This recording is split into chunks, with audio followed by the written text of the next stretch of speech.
Bonjour Michel, Bonjour Arnaud.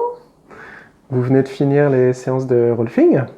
Oui, tout à fait. Alors petite question, qu'est-ce qui vous a motivé à venir à Rolfing? Quelles étaient je vais pas dire vos demandes, mais votre motivation voilà au départ. Mhm. Disons que depuis très longtemps, je travaille sur ma confiance en moi, sur mon attitude, et je sentais que j'avais des tensions dans le dos et une mauvaise posture. Mhm. Et j'allais souvent voir l'ostéopathe, j'ai cherché différentes méthodes, et je suis tombée par hasard sur votre site internet, et ça m'a beaucoup parlé. Et j'ai D'accord, voulu essayer. Voilà. d'accord. Donc j'ai voulu essayer, j'ai pris rendez-vous et c'était un peu comme une évidence aussi d'y aller. Donc j'ai fait confiance aussi un peu à mon instinct et j'ai foncé. Voilà, j'ai pris D'accord. rendez-vous. Et alors justement, comment ça s'est passé pour vous? Alors ça a été à chaque séance, ça a été une découverte en fait. Je pourrais dire que c'était comme une aventure intérieure, aussi bien physique que spirituelle aussi, psychologique. Et à chaque fois, il y avait vraiment des nouvelles choses qui s'ajoutaient à cette aventure, à ces ressentis, de plus en plus progressifs, de plus en plus profonds.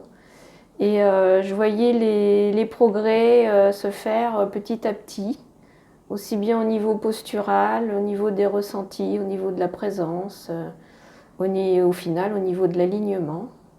Hmm. Et avec vraiment une belle progression au niveau de la confiance en soi, justement, et des choses aussi qui se sont passées, je pense, au niveau plus mental, mais sans même pouvoir trop l'expliquer. Hmm. Une ouverture d'esprit, une clarté d'esprit aussi, je pense, plus D'accord. importante. Et voilà, enfin plein de choses difficiles aussi à tout dire. C'est pour ça qu'il faut absolument expérimenter, essayer et se lancer. Et le vivre, en fait. C'est le vivre, parce qu'on Ouais. ne peut pas toujours mettre des mots dessus, mais il faut le vivre. Ouais, c'est ça Ouais, le point ouais, clé, c'est ça qui est important. il y a ce terme anglais, embodiment, qu'on a toujours du mal à traduire en français, d'incarner, de le vivre à l'intérieur. Ouais, c'est ça. Ouais. Des fois, on ne peut pas toujours mettre le mot ou les mots exacts. Et chaque personne va le vivre différemment Mm. aussi, suivant son vécu, Tout à fait. suivant Ouais. ce qu'il a connu avant, comment il vit les choses dans son corps. Donc c'est important de le faire. On ne peut pas tout expliquer non plus. Ouais, et puis le Mais mental ne remplacera jamais cette expérience, oui. ouais, On est sur d'autres plans. On a ouais, besoin de le vivre pour. c'est ça. Et vous parliez d'alignement, c'est important ce mot. Parce que nous, on travaille avec le rolfing sur l'alignement physique. Oui, mais justement, l'alignement physique va aussi créer ou reporter un alignement aussi au niveau de notre vécu, quoi, Mm. ici en tant que terrien, hein, Mm. au niveau de notre existence, quoi. On est, on est relié, quoi, entre vraiment le ciel et la terre, vraiment plus. Ouais, l'alignement peut se comprendre à plusieurs sens. Et Ouais, c'est pour ça aussi que, pareil avec le mot posture, et je dis avec le rolfing, une bonne posture dans la vie, c'est la posture au sens physique, mais aussi à d'autres niveaux. c'est ça, ouais, à différents niveaux. Pour les gens qui ne connaissent pas, est-ce que vous pouvez expliquer un petit peu comment ça se passe, une séance? Alors déjà, c'est dans un endroit très agréable, où il fait toujours chaud quand il fait froid dehors. Ça sent bon, il y a des huiles essentielles. Voilà, c'est très agréable. Et donc il y a une super table, je ne sais pas comment on dit, une table de rolfing, Une table de massage, une table de voilà. massage qui est très très confortable. Et donc il y a déjà une partie importante de discussion, on va dire, de Mhm. présentation, des ressentis qu'on peut avoir, de ce qu'on veut travailler, les objectifs qu'on s'est donnés.